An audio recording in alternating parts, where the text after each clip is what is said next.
everyone, welcome back to my channel. I'm Angie. It's nice to have you guys here. Today I have the third and final of my London, Oxford, UK hauls. So if you've missed them, I've already put up a Primark haul and a kind of beauty, fashion, accessories, jewelry haul. And today is going to be the general lifestyle category. There's some home stuff, there's some food stuff, some stationery stuff, some books. So it's basically everything that just didn't fit into the other two hauls. So there's quite a bit. It's all roughly mixed together, so I'm just gonna dive right in. First item, when I went to the V&A, I picked up a tote bag. So it looks like this. It's got this like black and pink plaid on it. I thought it was super cute. I'm a sucker for a good tote bag.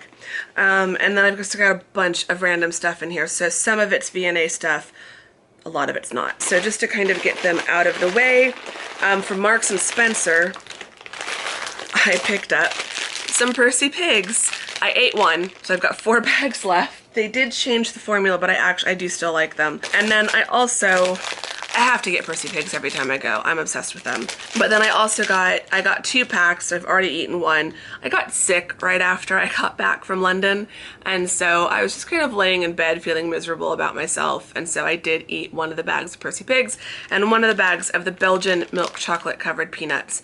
I love these, and for some reason it's really hard for me to find good quality milk chocolate covered peanuts here in the States. You wouldn't think it would be difficult, but like Whole Foods doesn't sell them. I can't find them at Target. I don't know what the issue is, but I love these. I fell in love with these when I was living in Oxford the second summer, and then just am kind of sad whenever I come back to the States because it's just apparently really hard for me to find something similar here. Anyone in the US knows of like a good like major chain store that sells really good quality milk chocolate covered peanuts, help a girl out in the comments below. So then I got 2 tea towels, one from Kensington Palace in this really pretty rose print. Again, it kind of goes with the new kind of color scheme I've been doing in my kitchen, so I thought this was really pretty. And then from the V&A I got this one, which also kind of goes with the lighter tones, more pastel-y colors, and just thought that was really pretty too. So picked both those up, which are really nice. And then I got some tea. I got this more because of the tin. I figured when I run out of this tea, I will just put my own English breakfast into the tin. The tin is really pretty. So this is from the V&A, English breakfast tea, and I think it's it doesn't say about the tin. I think it's a William Morris pattern, D.H. Durrell, for Morris & Co. So yeah, but I just thought that was really pretty and would go well in my kitchen. And then from the V&A I got an ornament, little squirrel ornament. So I've got a new ornament for this year and go on my tree, which I've already put up. And then I've got a few more ornaments. So that's it from the V&A, I think, other than the book. But I had some other things in here. So from Accessorize, I have a stationery item. I got some little sticky tabs that have London icons on them. Thought those were really cute. Always need sticky tabs. And then I got 3 ornaments. So I got this like little card with a bunch of gifts on top. It says Christmas 2019 on the back. So that'll be a nice souvenir from this year. And then I have this one. It's like a little like snow globe look with the bus and the London Eye and Big Ben. Little house, also Christmas 19 on the back, and then this Love from London airmail letter. It's got a little stamp on the back, Christmas 2019. I just thought those were really cute, and they were 3 for 2 at Accessorize. Not sure if that's still going on, but if it is, they had a bunch of really cute ornaments, so if you have an Accessorize near you, you might want to go. Then we'll switch to the Oxford bag. So we went into one of the Oxford stores, like Oxford souvenir gear stores. I bought a t-shirt, which was in the last haul, and then I got myself a 2020 calendar, wall calendar, so this will go up either by my desk or in my kitchen. I haven't decided which, but I thought that was really, really pretty. I loved the images that are on the back. That will be a nice thing to have for 2020. Help me remember this trip all year long. And then a few little things in here. I got another ornament. Managed to get a few ornaments on this trip. So it's got Oxford, on the one side and the Radcliffe camera with someone riding their bike, wearing their full like academic wear, little snowman and Christmas tree, and then on the back it's got Santa and it says Merry Christmas from Oxford. So I just thought that was really pretty, really cute, will look really nice on my tree. And then I got a little desk calendar for 2020. So I've had these before, I love them. I was really bummed I didn't have one for this year because I bought one in 2017 for the 2018 year, but then I didn't go in 2018, so I didn't have one for 2019. But you just set it on your desk like that, and it's got a little picture each month and then the dates. So I thought that was really cute. We'll be happy to have that. I'll probably have this at my desk at work. And then I got a little bookmark from the Bodleian Library. I will either use it as a bookmark or I might just pin it up at my desk at work. At my desk at work, which I've shown a few clips in the various vlogs, but I just have a bunch of postcards and pictures and things from my trips tacked up on my wall on my little cubicle. And then I picked up these two cards, which I also will like put up somewhere to kind of decorate. I won't send these, but one is kind of Oxford skyline, like you've got Radcliffe camera and College of St. Mary's, and I think All Souls is this one right here. And then this one was really pretty for winter time, Radcliffe camera with like these little snowflakes.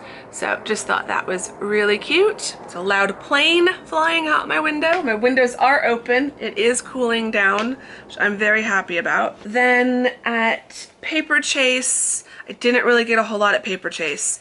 I was actually very restrained at Paper Chase this time. But I got two postcards to decorate my desk. The best is yet to come, and she believed she could, so she did. I love this saying. It got me through my PhD, so I thought that was really pretty and would be nice to decorate one of my desk areas.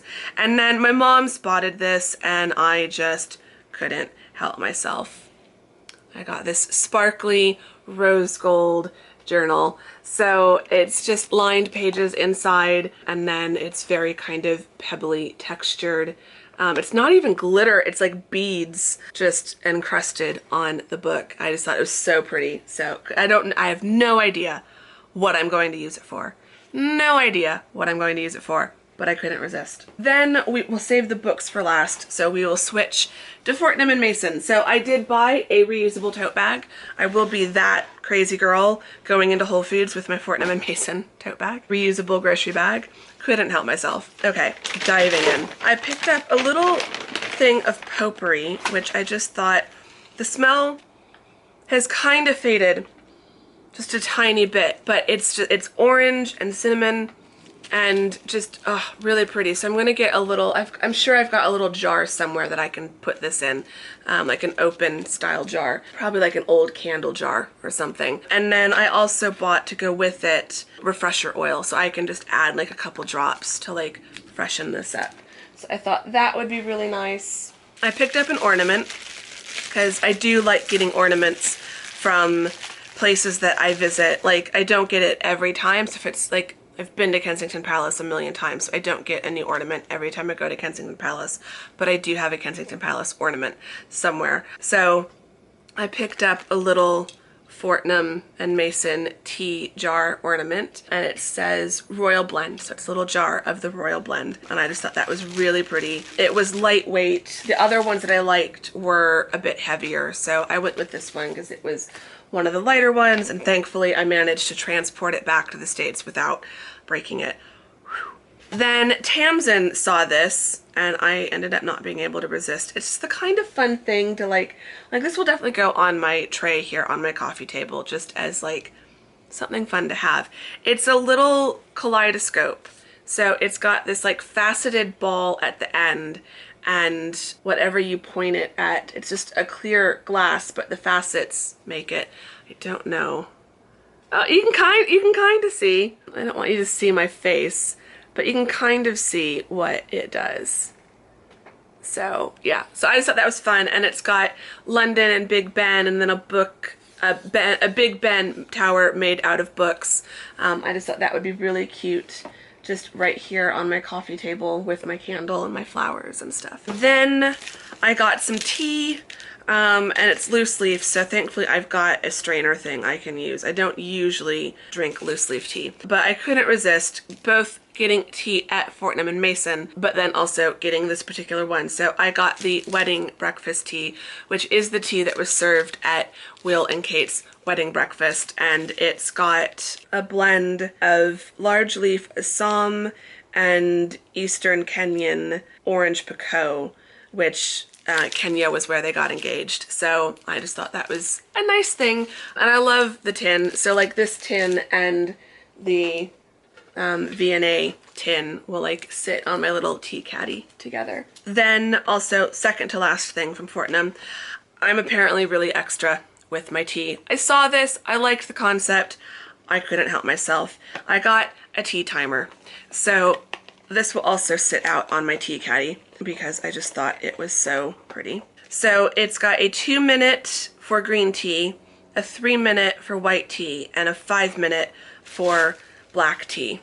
And so it just says Fortnum Mason on that end, time for tea on that end, and then you've got the 3 timers with the different amounts of sand that will be the 2 minutes, 3 minutes, and 5 minutes. And I just thought that would be really cute, really fun to have. Didn't know I needed to be that extra with my tea, but apparently I do. I think that would also just make a really pretty gift for someone. If someone like just really likes their tea, that would be a really pretty gift. And then the last item from Fortnum Mason, and the last item before we move on to the books, is a candle. So I couldn't help myself. After we had tea, we started walking around downstairs, exploring all of the different shops on all the different floors. Didn't know they sell like fragrance and beauty and candles and diffusers. So I saw this candle by Fortnum Mason, and it's their Christmas scented tea candle, and it's in this absolutely beautiful jar. It says Fortnum Mason on it. It's all red and gold. It's got like a Chinese pagoda and garden design on it, but I just thought it was really pretty. 2-wick candle, so it should burn pretty well. I think it says estimated burn time 70 hours, so it should last me a good long time. And it just smells, it's got, does it the box say, delicious cocoa nibs, zesty clementine, bold Christmas spices, interleaved with tea, has created a fragrant candle with a seasonal twist. So I just thought it smells so good. So I'm gonna wait until December to actually start burning this. I don't want to burn it too quickly, but really excited about that. Now we're down to the books. Magazine first. I couldn't help myself. Of course, I was also partly just like delirious from having my cold, but in the airport I picked up a copy of Tatler with Megan. The article is supposed to be about does she conquer or divide, and it's a few people writing about it. I thought I'm probably going to disagree with a lot of what they say, especially about if she divides or not, but because Megan is becoming kind of like part of my research agenda. A lot of these are very Megan focused. By the way, I'm trying to collect as much like popular media stuff as well as books and things on Megan, because I don't know what I'm gonna write about her, but I know I want to write something, whether it's a blog post or an actual journal article or a series of blog posts, something. I know I want to be talking about Megan and Catherine, and Meghan, Catherine, and Diana. So I've got, on my shelves behind me, I've got a ton of books and magazines on Catherine and Diana. So I was kind of like trying to fill the gap of Megan. So I think there's another magazine. I've showed this in when Tamsin arrived. Tamsin got me the British Vogue that Megan guest edited, so I now have that to read through as well. So I feel like the two magazines will be an interesting like compare and contrast kind of thing. Then totally forgot I agreed to do this. I agreed to write a book review at the conference, so they gave me a copy of the book. The book is Fashion and Politics, so the book review is due April 1st, I think, so I'm going to be reading this throughout the winter, and then I will write up a book review to be published in the Association of Dress Historians journal, so that'll be really fun. The book looks really interesting. It's all about how fashion ties into politics, and politics ties into fashion. It's an edited collection, edited by DeGeorgia, probably totally mispronouncing that, Bartlett, and then the contributors all sounded really interesting as well. So I'm excited to read that one. And then at the V&A, I was so excited.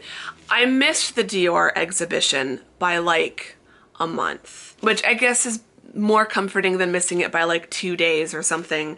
But I was still really gutted that like it didn't like go through the holidays so that I could see it. But they did still have the catalog book. So I was really excited. They had the hardcover version, but I went with the paperback version. But it just has pictures from the exhibition. So a lot of the garments that were in it. So, like, hello. When was that? Oh, it's a Galliano one from Autumn Winter 2004. I'm like, that's not like original Dior. So the exhibition like covered like the whole history of Dior as a brand. So I'm excited to have the book to look through that. And then the last few books are from one I got at the Tower of London gift shop. The others I got at Kensington Palace, and they are all Meghan related. So we're ending this haul on a Meghan note.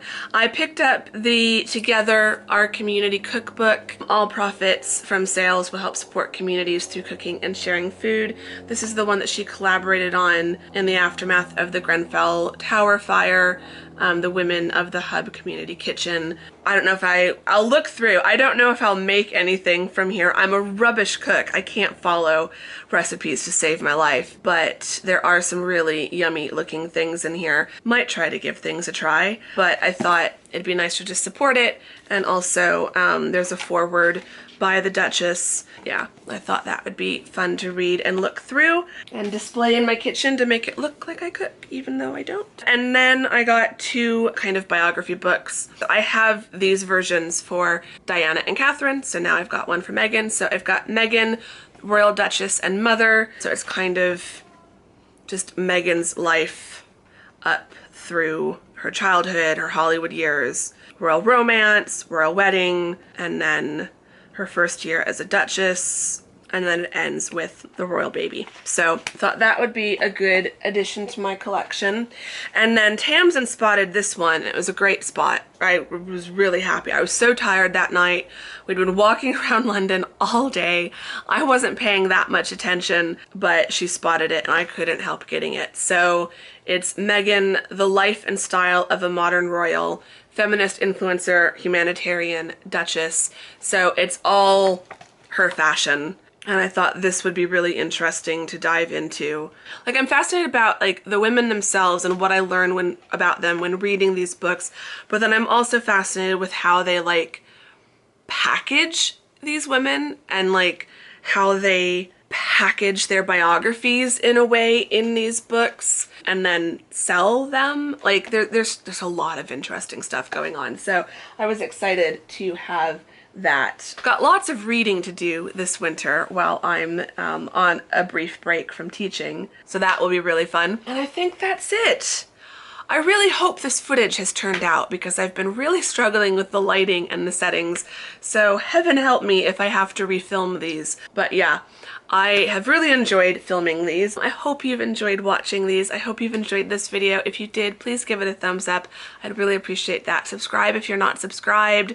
Say hi in the comments. I've got a lot of cleaning and organizing to do, but I'm excited to finally have these filmed so that I can start using and wearing and reading all of these. They've literally been sitting in a neat pile in my living room until I was well enough to film these. So I'm excited to now be able to like start drinking the tea and put the ornaments on my tree and wear the jewelry and all of that. So, and now that the weather is starting to turn, it's going to be dropping this week. I'm excited to wear the scarves and the hats and the gloves and all that fun stuff. So I'm excited. I hope you guys have enjoyed these. That is a wrap for all of the London videos. We're now done with the vlogs. This is the last haul. I think the next video after this one will be my November vlog, where things are definitely starting to get festive in November as I'm filming this. And then after that, it's Vlogmas, guys.